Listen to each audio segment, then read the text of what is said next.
Hang on a minute. This isn't Venice. Of course I'm not in Venice. I can't be in Venice.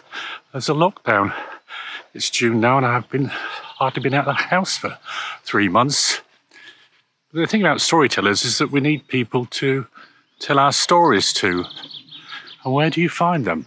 Oh, hang on. Morning, ladies. Bluebell, Snowdrop, Petunia. I was just wondering if you'd like to hear about my new book. If it's any trouble at all, or you just want to eat the grass. Okay.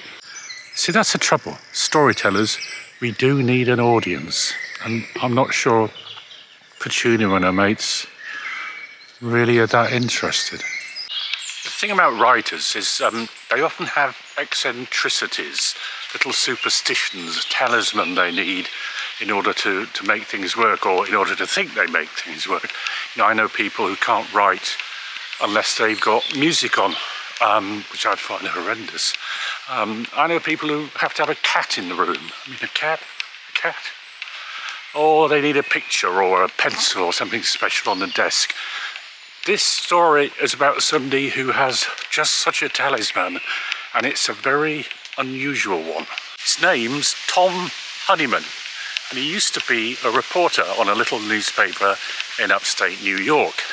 Impoverished, ambitious, getting nowhere, and then suddenly there's a nasty murder in town, and nobody could work out who did it until Tom comes along and somehow names the guy, who's later killed in a shootout with the cops. Hi guys, I was wondering if you'd like to hear about my book. You know, just pop over for a chat or something, or... Okay, no problem.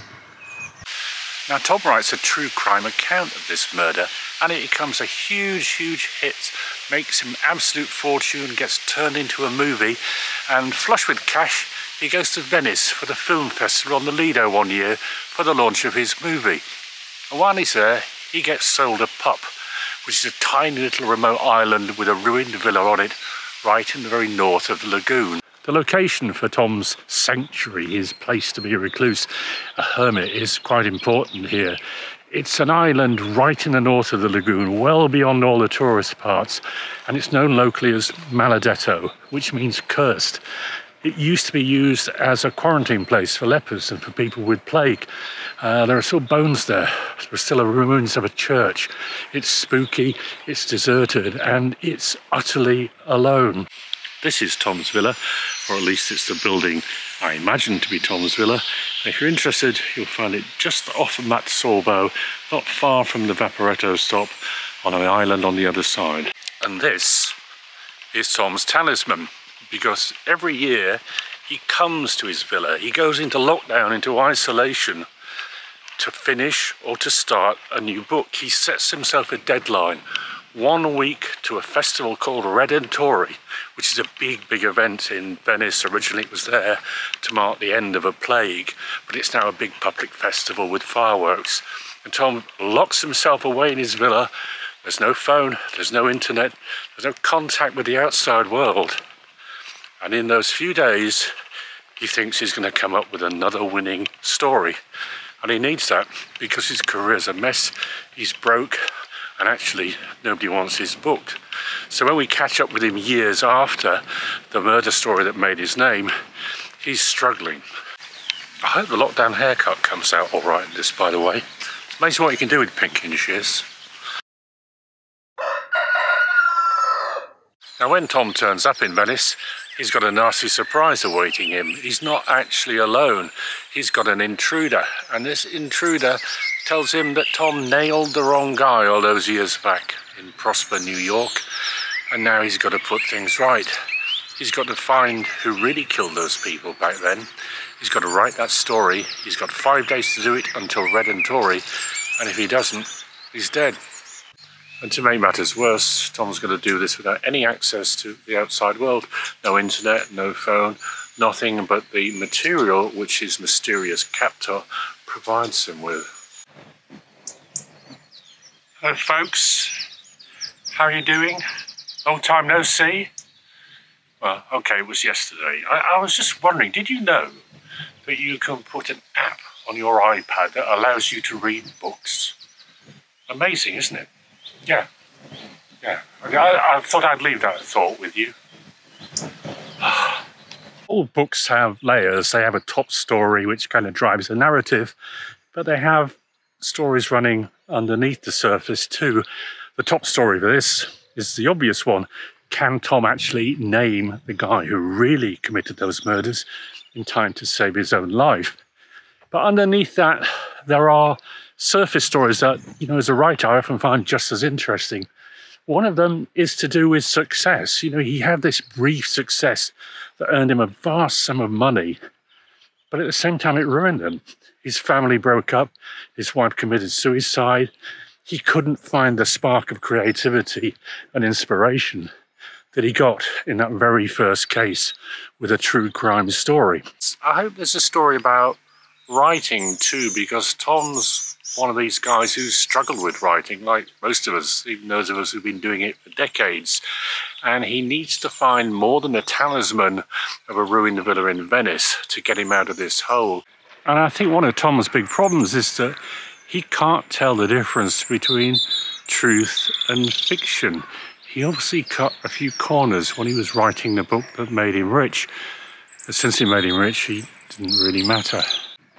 So, yeah, I've got this new book out, if you'd like to hear about, well, you know, just any interest at all.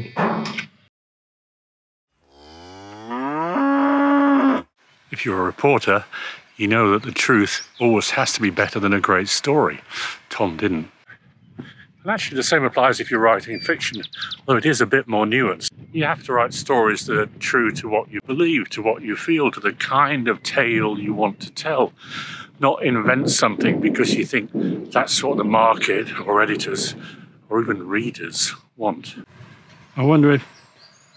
No, it doesn't matter, as you were. It's also my kind of take on the old myth of how writers need to write in attics to be solitary and find their muse.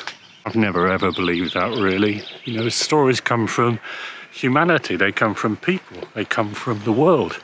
If you lock yourself away from all that, you're just writing about yourself. And take it from me, authors, generally speaking, aren't terribly interesting people.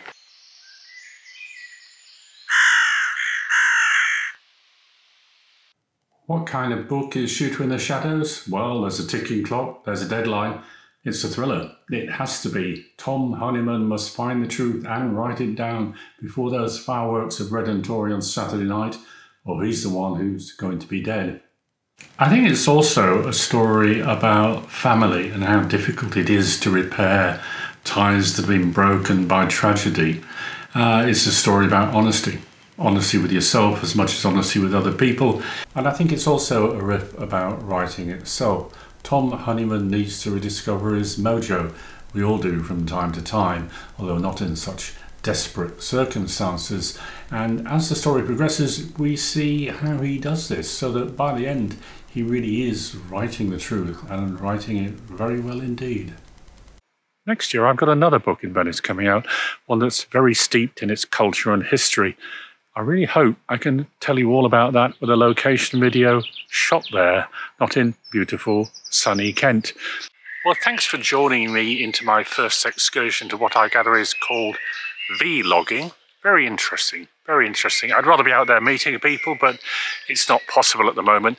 However, I spent a very enjoyable year writing and researching Shooter in the Shadows. It's now on all those ebook stores for $2.99 or £2.49. with a very reasonably priced print edition. If you do like it, please remember to put a review on Amazon. It helps enormously, and Petunia here in particular is very, very happy when that happens. Goodbye.